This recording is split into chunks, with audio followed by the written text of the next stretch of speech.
To describe my family as Hungarian to someone who doesn't understand what Hungarian is, I have to say at first, I think, we've been hybridized or adapted in many ways. So the things that I think that are, Hungarian for me, someone in, the native country would not necessarily think so.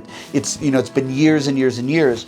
I think from a food perspective, the chicken paprikash, the goulash, the first things that I can remember as being truly Hungarian. Talking about Easter breads, those are the things that I remember as being Hungarian. However, even in talking about the Easter breads and stuff, I know that my grandmother was influenced by the foods and the traditions of more Catholic people in the neighborhoods where my grandfather lived in the late 30s, early 40s. And I can't say that some of that wasn't changed as well. I think you'd have to say if you're asking me to describe, what I would describe to someone is Hungarian American, because I don't think there's any way to know how traditional these foods are anymore and how our traditions are. My grandmother, would tell the story of when my great-grandmother died. And this is not a great story. They had the wake at the house. And I have been to the area where their house was. It was, I would say for that period of time, an upper middle class home, up on a hill.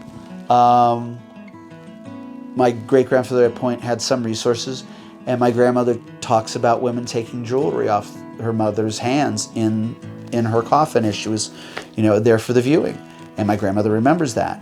And my great-grandfather could speak 7 languages but could not write a single one of them. And he spoke in Hungarian all the time. Apa was a Hungarian name for grandpa. That was my mother's name, and my brother and I just adopted it. I mean, he's our great-grandfather. Those traditions that she got in that household, I think were probably truer. But even over the years, she then at 9 became a foster child and was put into a number of different families where she ostensibly was a servant. And it had to adopt their traditions for them. And how many things either got changed just by that without her even knowing. And then, she then came back to her family, her father and her brothers, and ostensibly picked up the mantle of the Hungarian household again. But who knows? And, at that point, she's 16 years old and she's the one running that.